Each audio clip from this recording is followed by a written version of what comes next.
books live, but it's all so much more. It's the heart of the art form that we all adore. Your friendly neighborhood comic book store. Good evening, everybody. Welcome to Source Material Live. I'm your host, the mandated reporter, and frankly, I'm mortified, Mr. Mark Radulich. And tonight, we are delving into all things Sabrina. Once again, Sabrina the Teenage Witch. Tonight, we are finishing up our look at the Chilling Adventures of Sabrina comic. We did the first 5 issues last year, the same week that we reviewed part 3 of the Chilling Adventures of Sabrina. And we are finishing up tonight with issues 6, 7, and 8 that were combined into one trade, the monster-sized issue of the Chilling Adventures of Sabrina, entitled Witch War, which came out in roughly 2016, and then never actually finished. It's technically still an ongoing series. We'll talk about that in just a moment. Joining me tonight from Honeysuckle Rose Creations is Alexis Hejna. How do you do? Hey, doing good. Glad for a break from just to get away from the cold weather. It is so ugly up here in Kansas City. Yeah, it was actually pretty nice today here in Florida. It was in the 70s. But I saw that half of the Midwest is under, snow alert. We were supposed to get a lot more snow, but I think it warmed up just enough. But the problem is that meant that it was half snow, half slushy rain.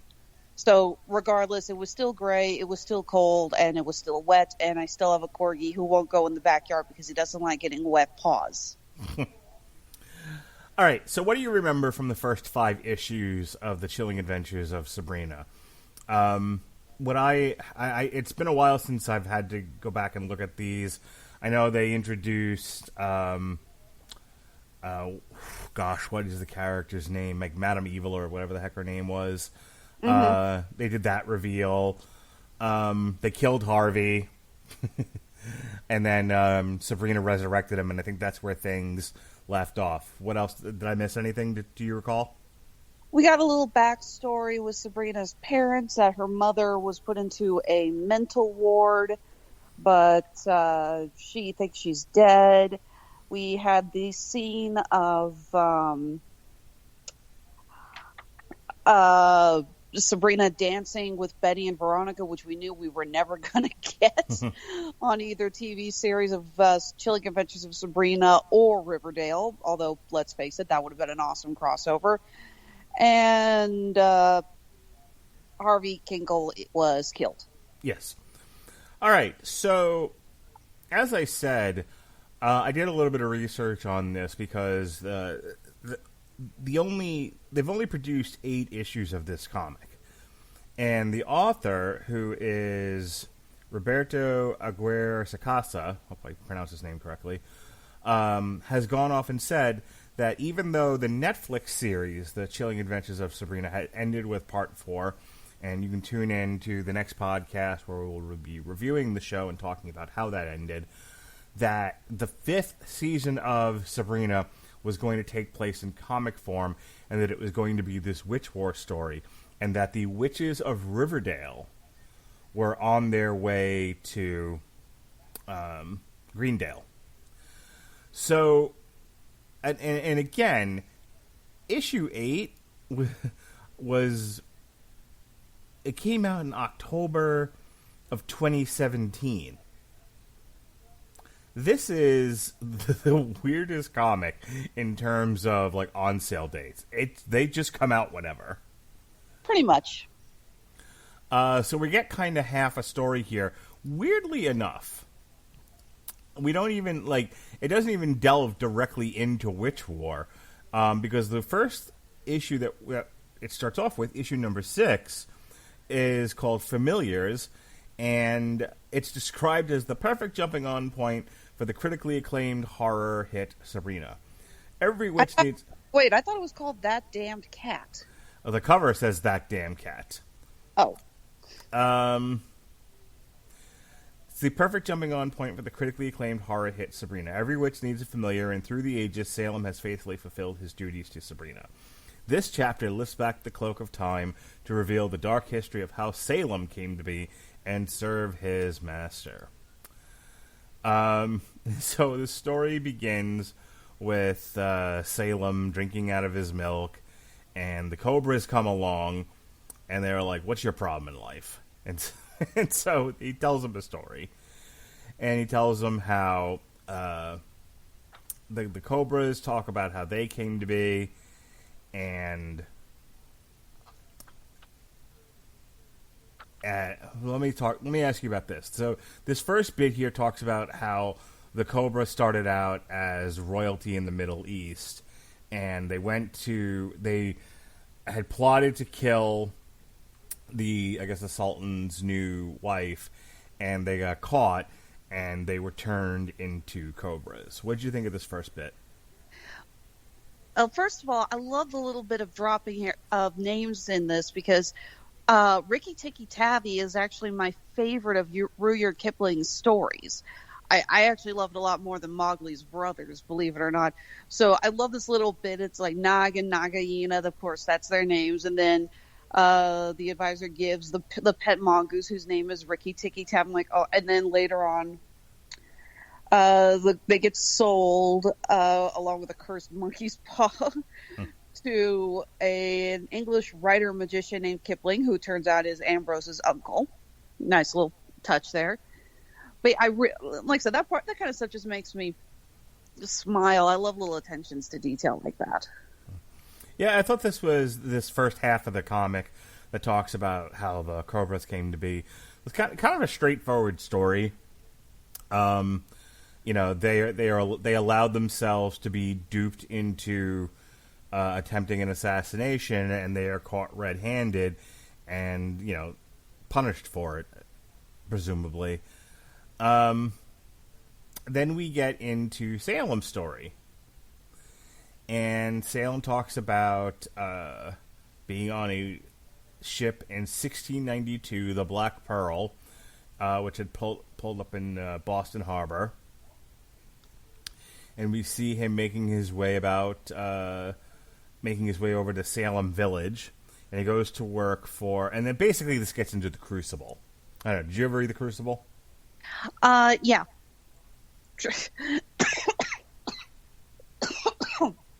Excuse me, fighting a bit of a cold here. I actually did a lot of studies on the Salem witch trials for school when I was a kid growing up. When I was in school, I was in the play The Crucible. I got to play Cheever, as a matter of fact. I remember pretty vividly and pretty fondly. As a matter of fact, the story of The Crucible is basically it's the Salem witch trials, and it was, I believe, an allegory for the Red Scare. It's essentially we have girls claiming that this person and that person's a witch. We have if I remember correctly, we had a servant girl in the house of John Proctor who accuses his wife of being a witch to try to get her out of the way. The townsfolk pretty much use the witch craze to hang their adversaries, and there's land grabs, and it's a whole very ugly scene. Not about the size of it. Pretty much. I mean, you talk about how it's an allegory. It did really happen. So, yes. Abigail Williams was a real person. John Proctor was, killed as a witch. So. Mm-hmm.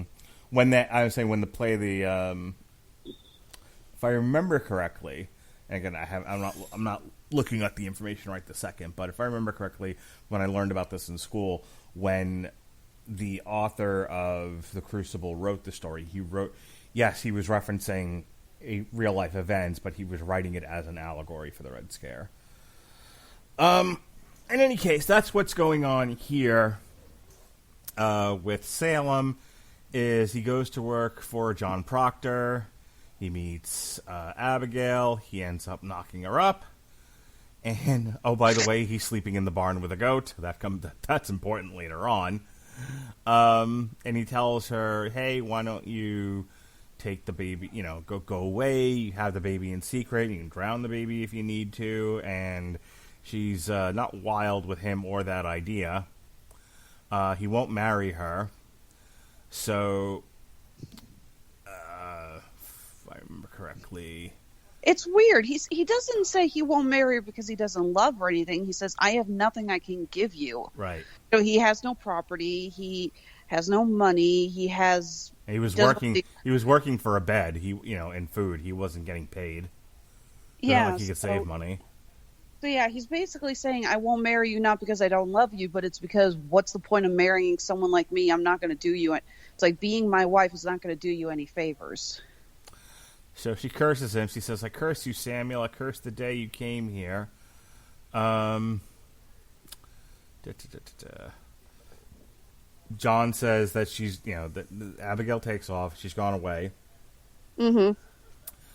And let's see, the next thing that happens.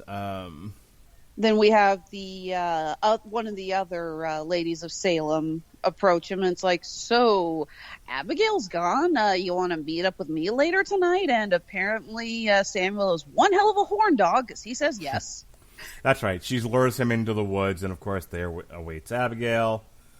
And out come the witches of Salem. They're, of course, naked, because why wouldn't a witch be naked in the middle of the woods, in the middle of Massachusetts, in the middle of winter?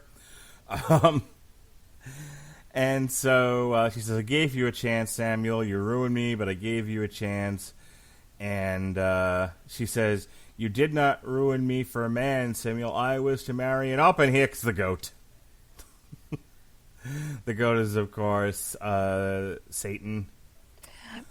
I still keep going back to that one bit in Lucifer where oh my god, I can't even remember his name. The other angel who's on the show says jokes about how he was the one who started the goat imagery, and they're all like, "Are you kidding me? He hates that." You made our Dark Lord very, very angry, Samuel. He wanted blood, Samuel, your blood. So I gave it to him, and his Dark Highness was pleased. So yeah, he fed Satan the baby. So Satan, who was a goat, ate the baby, and it says, "All right, now it's time for your punishment. You trifled with me, Samuel. I was a plaything to you, a pop at a ball of string." It says, "You would have had me drown our child as someone would drown a basket of kittens." And one of the witches says, "Hey, that's a great idea. Let's make him into a cat." Anyone else have a Hocus Pocus flashback with that scene? And so they turn him into a cat, and I said, I was carried out of them with no name. I was carried out of them a cat with no name. Yeah, I love the bit where the Cobras are like, and you didn't attack, and he's like, you know what? The only thing worse than a hormonal teenage witch? A blind hormonal teenage witch. Yeah, he didn't attack her because she'd have killed him. So that's that, and then, of course, the actual Salem witch trials begin, and Abigail and the others get the hell out of Dodge. Yep. And as Samuel the cat is just kind of running around looking at all the dead bodies hanging from the trees, he is approached by Satan, Lucifer, the Dark One, whatevs, who essentially gives him the prophecy of, you will defend a girl who is both less than a witch and more. She will need your protection, and maybe if you do a good job after that, I'll give you your human body back. Oh, and by the way, now you can talk. Oh, that too. And that's about the end of that story. Well, at the very end of it, Harvey calls Sabrina, and we get our stinger for the next issue, which is the beginning of Witch War. Well, that was also the ending of book 5, or chapter 5, where we had Harvey show up at the door, and he said, "No, my name is Edward," and we just caught a shot of him calling with his parents behind him, bloody and beat up and possibly dead. And as we find out in chapter 7, one of them's dead, one of them's alive. Yep. All right, so this next one features Edward, and Edward's soul has taken Harvey's body. Now, if I remember correctly, and my memory is a little hazy on this, Sabrina used her magic to raise Harvey from the dead, but it's not Harvey's soul is not embodying his body. Edward Spellman's soul is. Yeah, it's pretty clear that Madame Satan, the teacher, whatever the other witch's name was, she intended for Sabrina to use the spell like that. Right. So this is the backstory of Sabrina's father, Edward Spellman. That's this entire issue. That's why, like I said, this trio of comics is really, really weird. Because you get you get Salem's backstory, then you get Edward's backstory, and then you finally get to like the continuation of the arc that was started in the first couple of issues, and then, like I said, we're still waiting for issue number 9.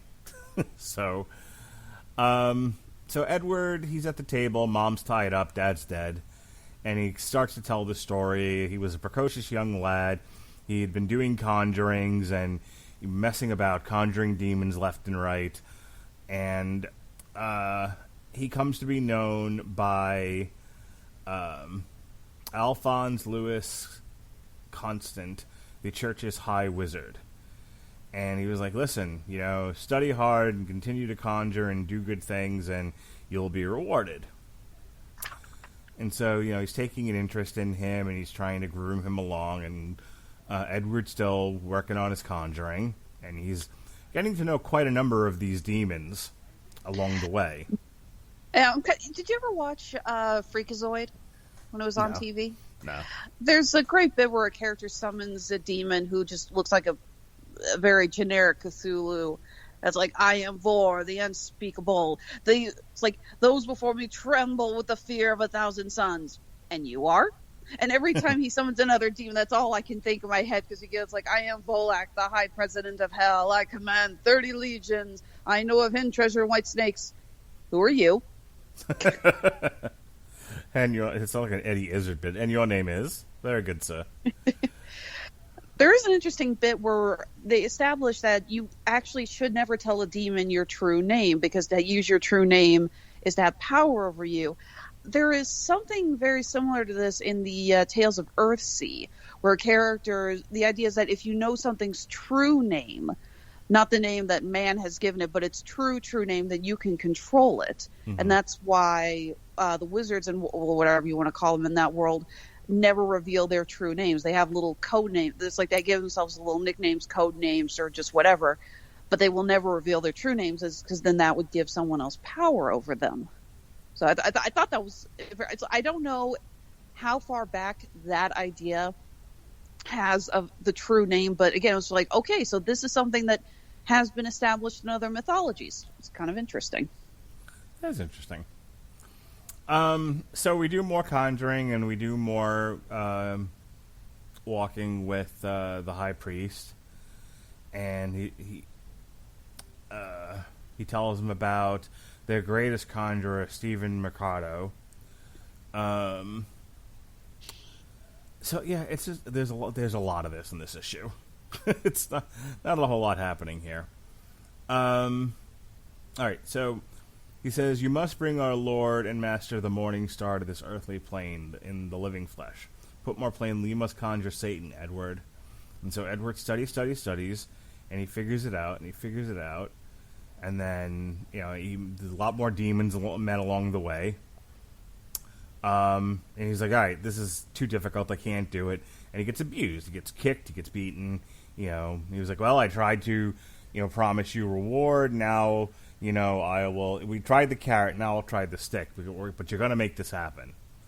I freaking love all this bit of him practicing summoning, and it's like, sorry, wrong number. I mean, how hilarious would that be? It's like, he freaking summons Cerberus.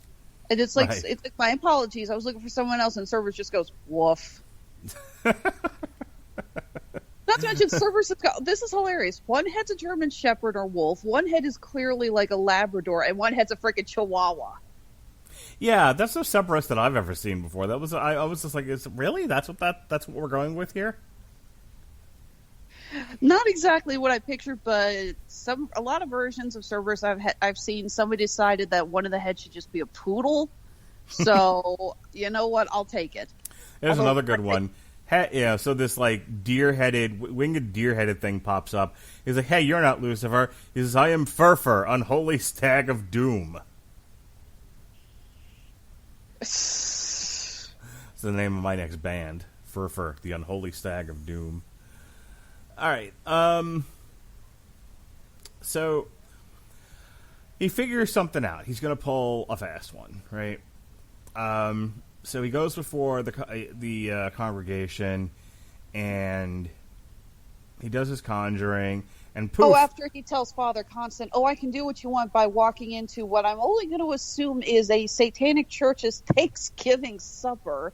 Because you got this big crowd of people standing over a naked woman who's bound and gagged with either, God help me, I can't tell if that's a ball gag in her mouth or if that's a freaking apple in her mouth, but the father is standing over her with a knife and carving fork.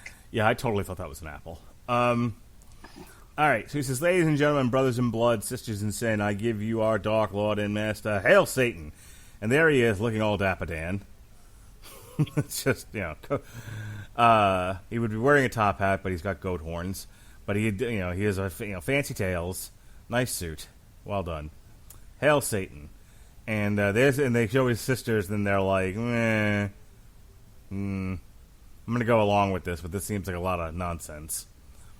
So this goes on for a bit, and he says, "Why don't you and your sister start sitting towards the front of church?"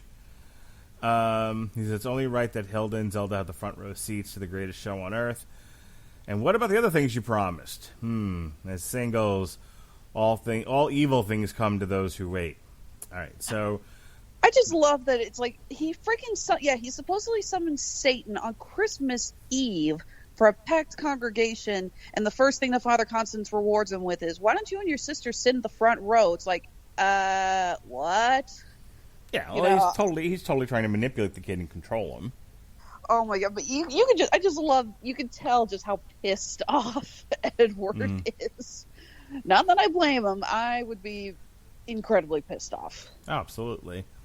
So he says, "Years passed, I performed my duties like a pet monkey.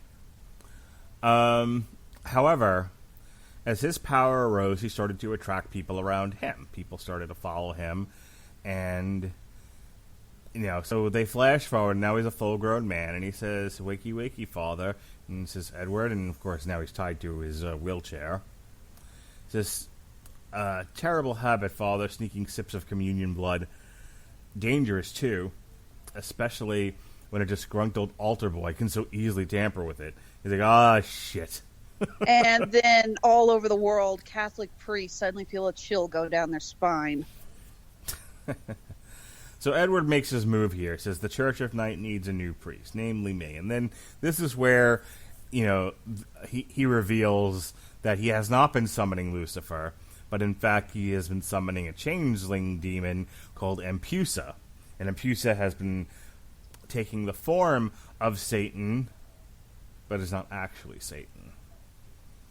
And he says, "It's not so complicated. You wanted me to conjure our Lord Satan. I did the next best thing.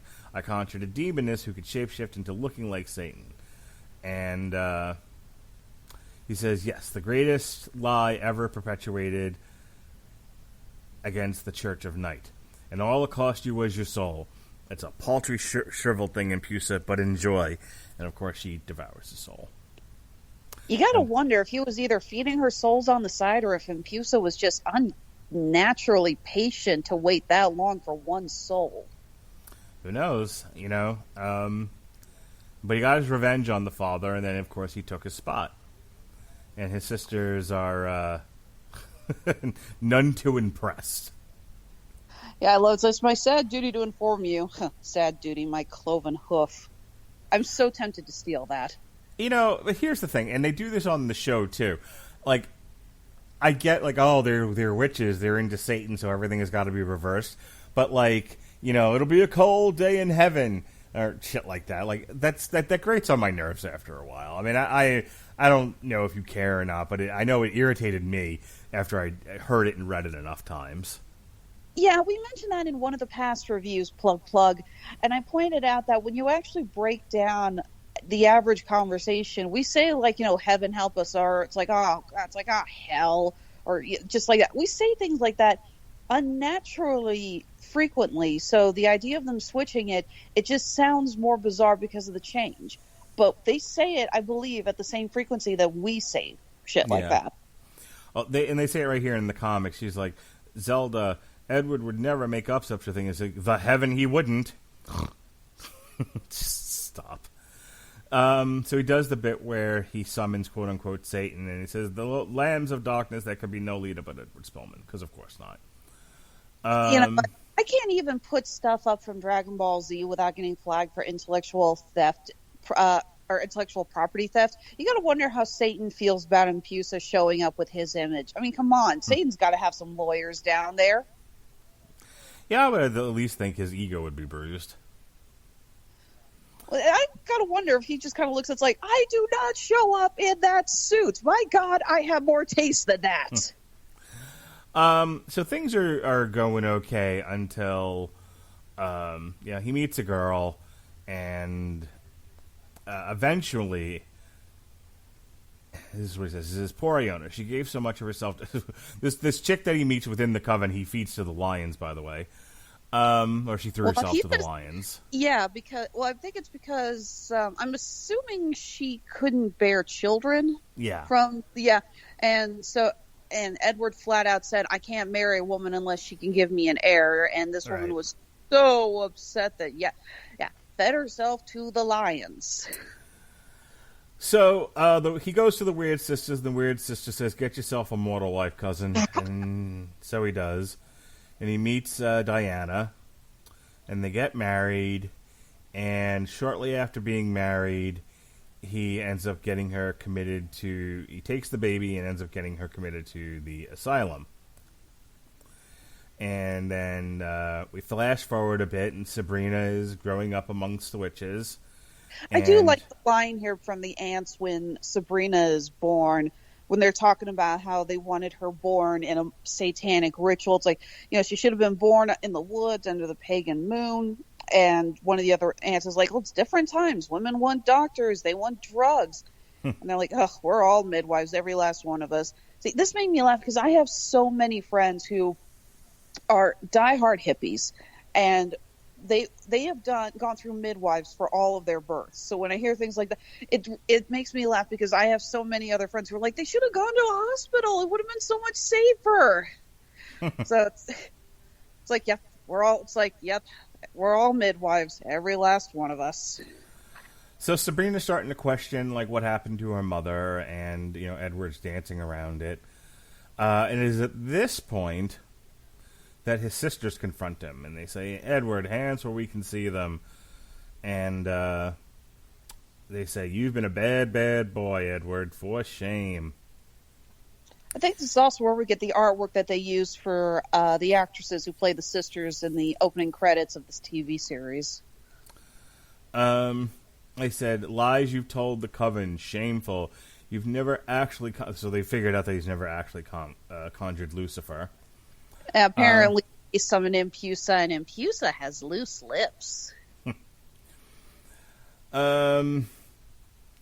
So they say, lies we could abide, consorting with a mortal we could not tolerate. So this is about him and Diana.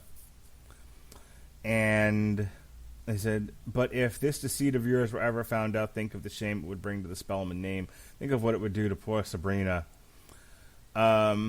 So they put him on the hanging tree, with the noose around his neck.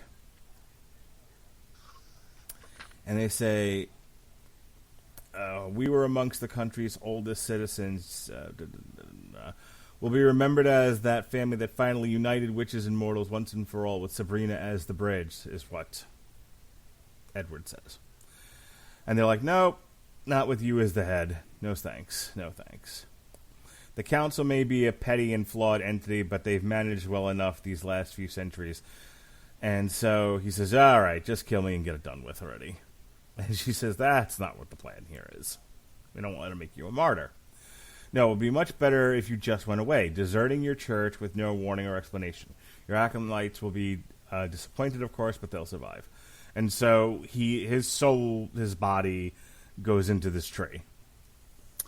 And so he was dragged into witch limbo until Sabrina brought, quote-unquote, Harvey back from the dead.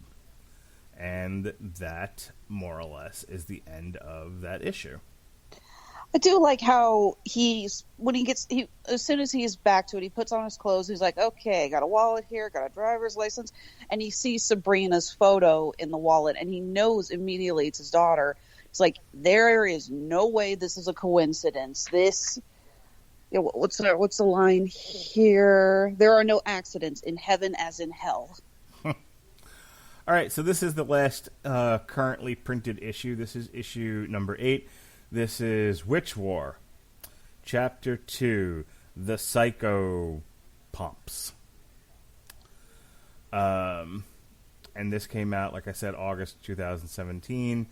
And we see Sabrina getting ready for a hot date. She's going to go out and meet with Harvey. And Ambrose warns her, like, this is not going to end well for you. Necromancy, not something you should be doing, not something you should be playing around with. This isn't going to be the Harvey that you remember. This is all going to end in tears, Sabrina, don't go. And she's like, I'm a teenage girl, I'm not listening to you. So, they get into a bit of a spat. She hits him with some magic, and off she flies on her broom. And she meets Harvey at the diner. And this is just creepy as shit, by the way. Yeah, exactly. There's a panel here with, his hand on her ass, and he's, like, fighting the urge to be incestuous. Like, there's a part of him that's just like, well, I'm a witch and we have no morals, so what the hey? And there's another part of him that's like, nope, that's my daughter, yuck.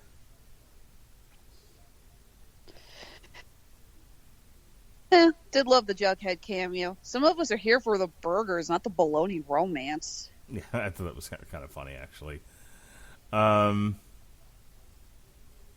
Yeah, we get a quick bit here of the horror Jughead comic. And then they're just kind of hanging out for a while. They're hanging out in the diner, chit-chatting. Oh, excuse me. Edward does a pretty good job covering his ass on not remembering certain things. And Sabrina thinks she's talking to the real Harvey, so she tells him, like, hey, something you should know, I'm a witch. And he's like, and then he's trying to play it off like he's surprised but okay with it. Mm-hmm. But of course, Edward's like, oh, she's admitting she's a witch and she's committing. I'm such a proud daddy. I love this. Groovy, you must be a really powerful witch. Like, he's trying to talk like a kid. It reminds me of, like, a Family Guy episode of, like, Peter trying to talk like or Brian trying to talk like the teenagers around him. Well, I do think that this takes place in the 60s. They make a lot of references to Groovy and the Beatles and things like that. And even Sabrina's outfit is, well, admittedly, I have that exact same outfit in my closet. That's not exactly what you'd call modern clothing. So... All right, so it's at this point that her aunts show up, and you're like, you done messed up. You need to go.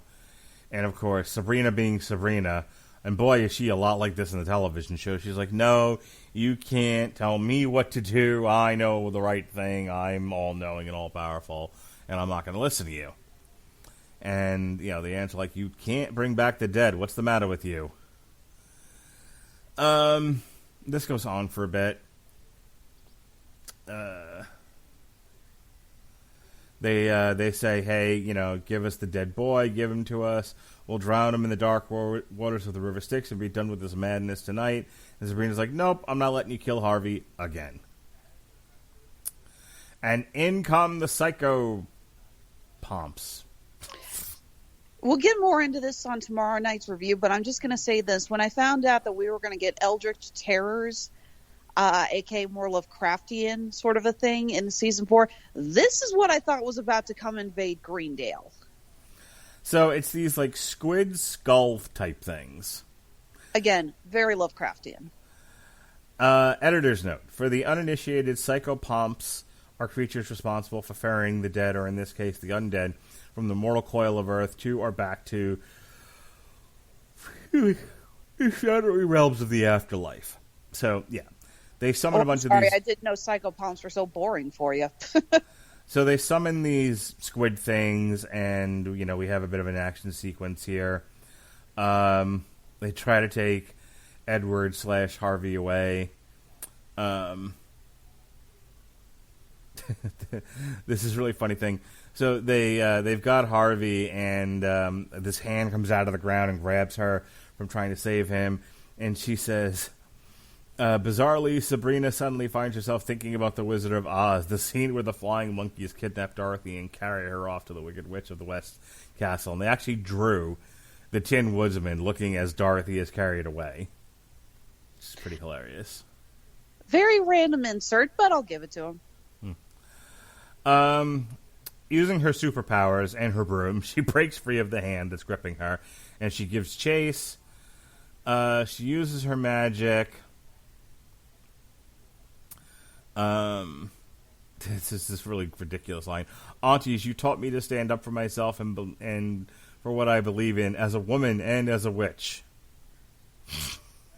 And the hands go, you're 16 years old. You believe in the Beatles.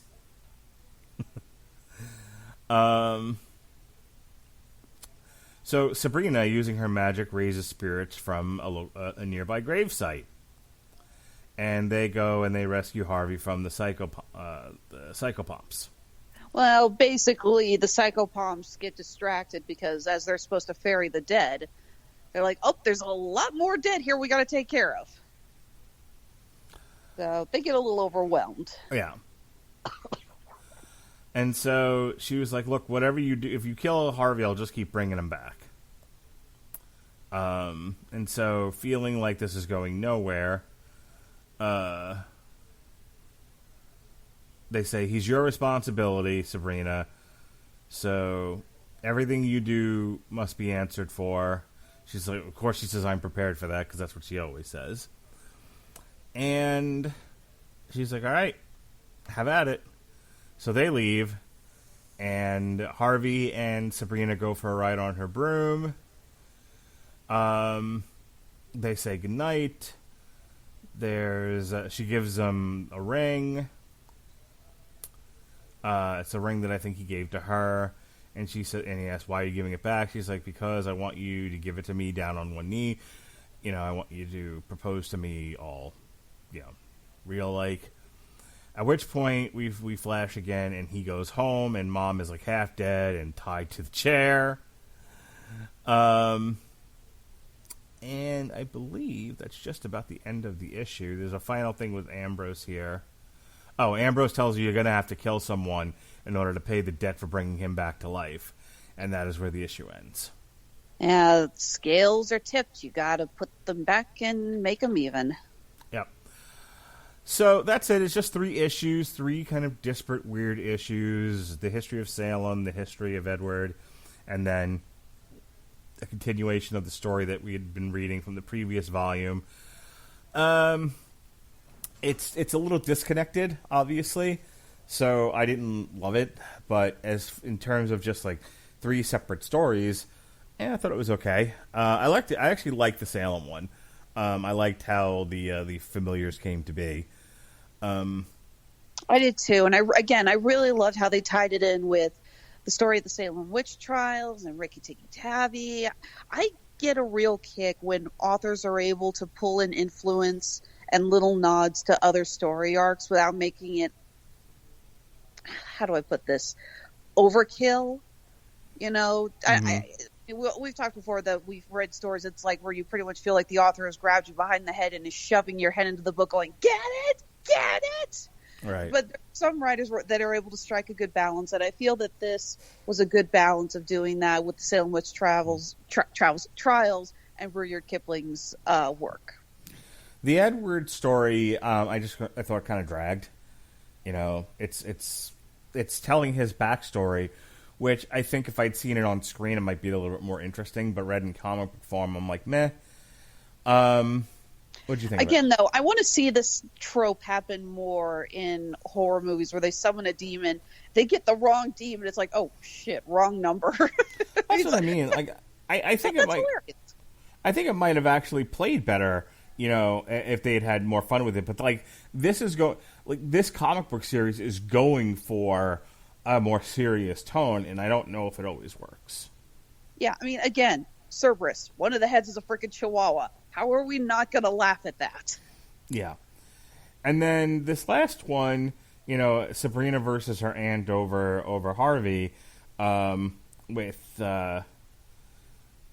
Edward with Edward kind of plotting, beneath the surface of it all, and nearly having it all blow up in his face. I mean, that was kind of interesting. It's not the most action-oriented comic book. I get that it's a horror comic. But, and again, after not getting any Sabrina in the first two issues and finally having her, in this all-out battle with her aunt, like I would be interested to see what happens next. They did enough in this issue to get me interested to see where the story is going. But other than that, kind of a light read. Not a lot to it for me to dig into. I'll let you have the final word on this.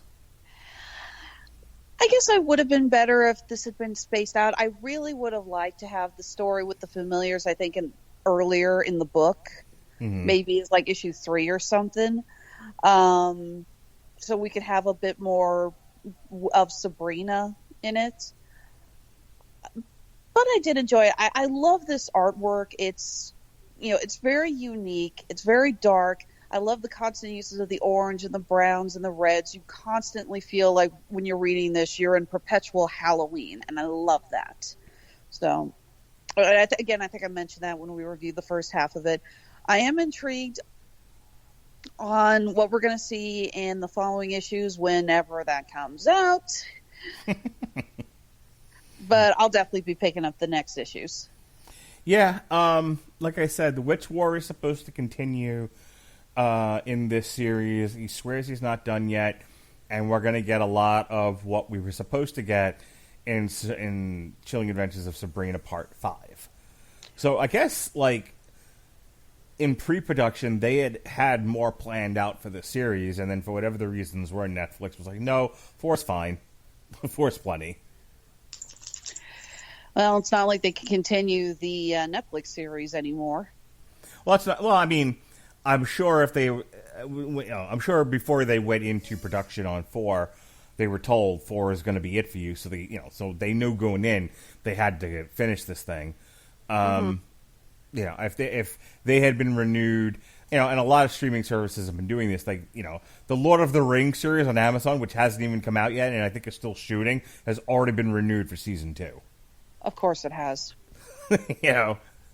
I think Picard hadn't been finished yet when they had renewed that for season 2 as well. So, like, there's when they know they want more of something, regardless of how far into production they actually are, they'll know ahead of time. And then the reverse is true too. And when they know that something, in most cases, when they know something is done, they'll know well ahead of time.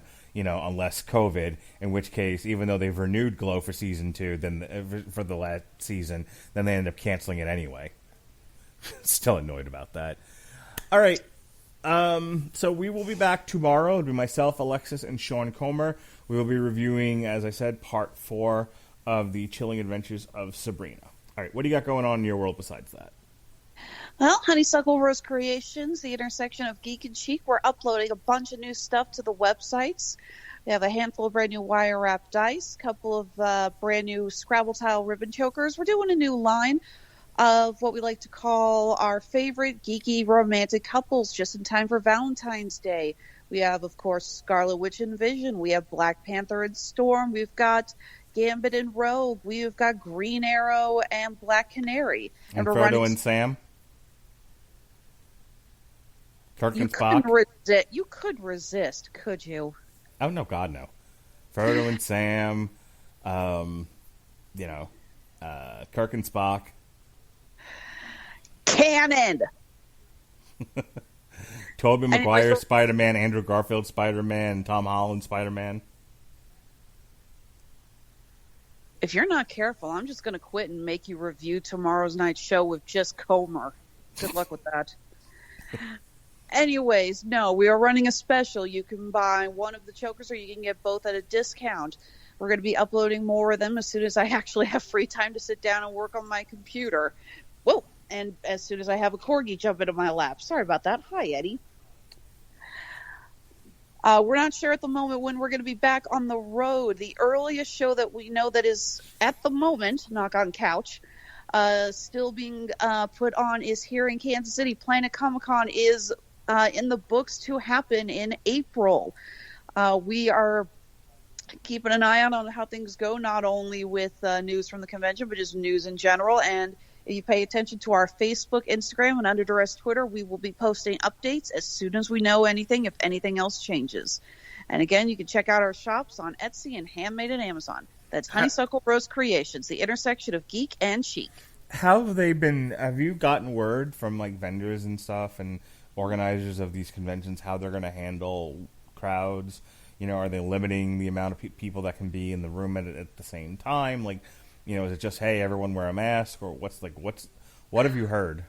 Right now, the messages have mostly been, we're going to do mask mandates, and as soon as I think the plan is that these organizers are too afraid that if they start making more plans on how many people can come in, then at the last minute, the convention's going to have to get canceled anyway. So they are essentially saying, we're going to wait till the last minute, otherwise we're convinced we're going to jinx ourselves. So just, stand by and stay alert. Okay. I hang on one second. Anything else about the shows? Because I was thinking about my daughter's birthday. We were in a fairly full bowling alley, and we were not socially distanced. We just were all wearing masks. I'm going to a fight a week from Friday here in Florida in the next county over. And while in some parts of Florida, we're not doing crowds, in other parts of Florida, they're letting crowds in. I know, the No Holds Barred series of death matches, and they've had them here in Florida in Newport Richey, and they've had crowds. They've had outdoor crowds, though. So, it's hard to make sense of any of this, but the point being, we were, just yesterday being an example, we were in a bowling alley. It was pretty full. And we were just told wear masks. Period. So I'd be curious to see how the conventions go. It is a little weird because right now I don't think a lot of people know what the new mask mandate being signed by President Biden is going to do. We have the vaccines that are rolling out, and we're getting more and more people vaccinated every day, but we don't know if people who are vaccinated can still carry the virus and transfer the virus to others, even if they don't show any symptoms or anything like that. And honestly, I feel that at this point, a lot of the country is essentially doing a trial and error thing. We know, obviously, to avoid large unmasked crowds, well, at least most of us are supposed to know, avoid large unmasked crowds. You know who you are. But I feel that we're starting to test the waters with what we can and cannot get away with. And to be perfectly blunt, and I hate to sound negative, unless we get another giant downfall of the virus just collapsing onto us again, it's this uncertainty is going to continue for a while. Well, on the other, like I said, on the other hand, so we're doing crowds hither and thither in some form or another. California today just lifted their stay-at-home order. On the other hand, all of the major motion pictures have been wiped off the calendar till roughly, let me see, not counting the HBO Max stuff that's going to be also in theaters, because that was the plan.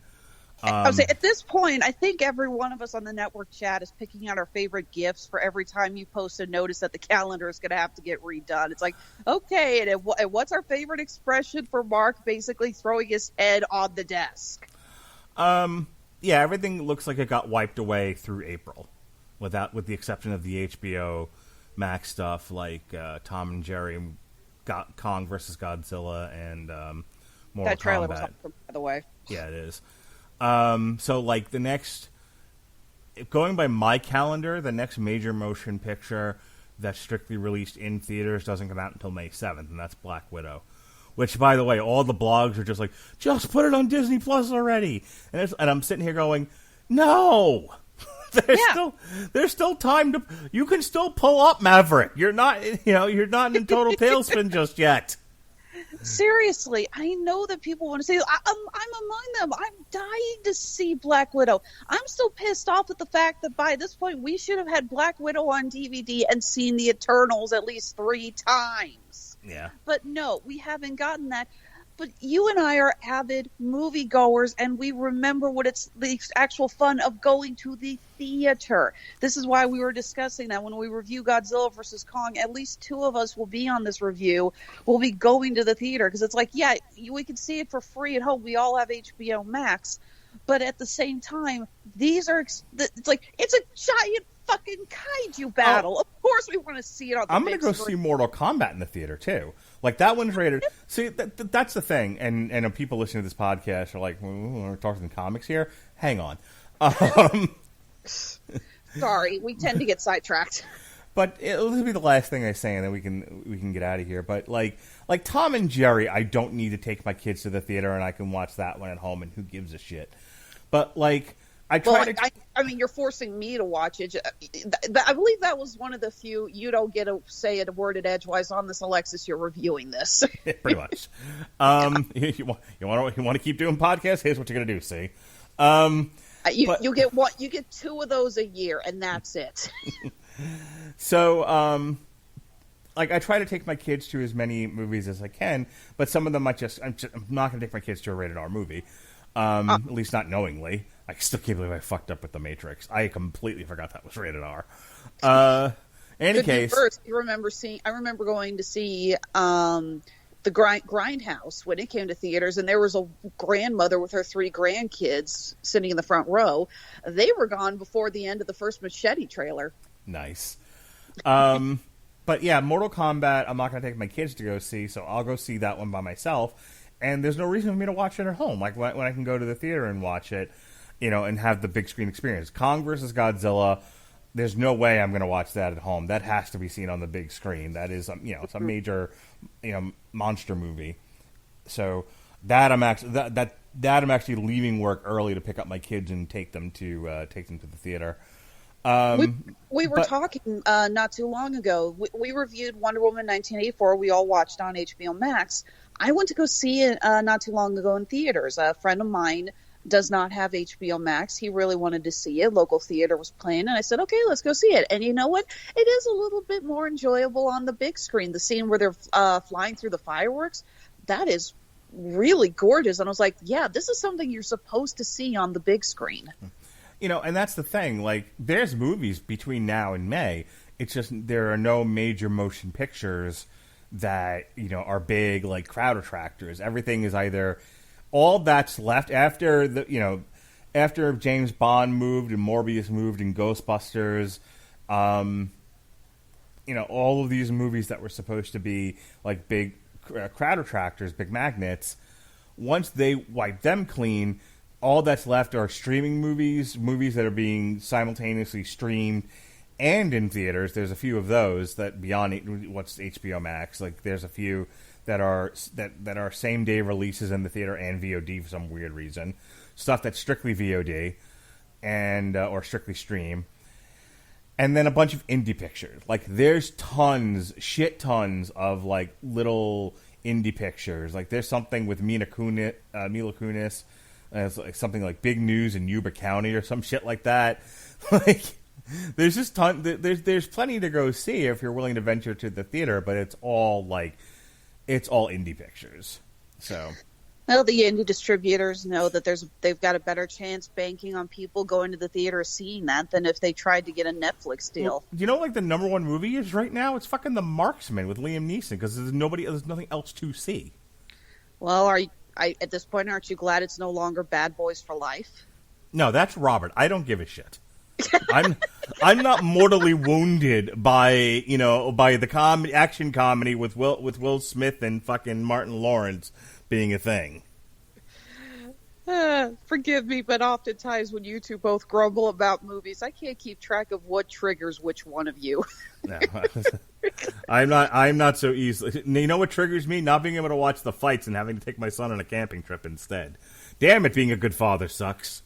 All right. A total out of context conversation. All right. In the meantime, as I said, tomorrow's our review of the Chilling Adventures of Sabrina. It'll actually just be me and Alexis. Late breaking news. This Wednesday, myself and Jesse Starcher will be reviewing Italian prog metal band Labyrinth, Welcome to the Absurd Circus. And Alexis will be back on Thursday. We will be doing Looney Tunes Season 1, Charlie, 1C. I just started watching those because I wanted to have them more fresh in my mind, and I'll go ahead and already say, these are a hell of a lot funnier than what we've seen prior. I actually burst out laughing several times at what's it called, the climate change one with Wile E. Coyote. That was legit hilarious. Yeah, there's they lost me towards the end, and I think I was just getting tired. But like the first half of these, my son and I were like that. You know, the laughing where you can't breathe, and and you're just like guffawing. We were cracking up hard. Same day, myself and the Podsman will be reviewing the WWE special from India, or featuring the Indian superstars, airing on Indian television and on the network. WWE Superstar Spectacle. Last week we did our History of Boxing, Chapter 14 on George Foreman. We did Bounty Hunters, Galaxy's Deadliest, The Mandalorian, Season 2, Impact, Hard to Kill, and On Trial for the Karate Kid 2010, Cobra Kai Season 3, and I believe that was finally it. That was all we did. So go ahead and check those out in the archives. All right, that's it. That wraps us up for tonight on Source Material Live, this sort of rambling episode. For Alexis, Hejna, I'm Mark Radulich. Be well, be safe, and behave. Hail Satan.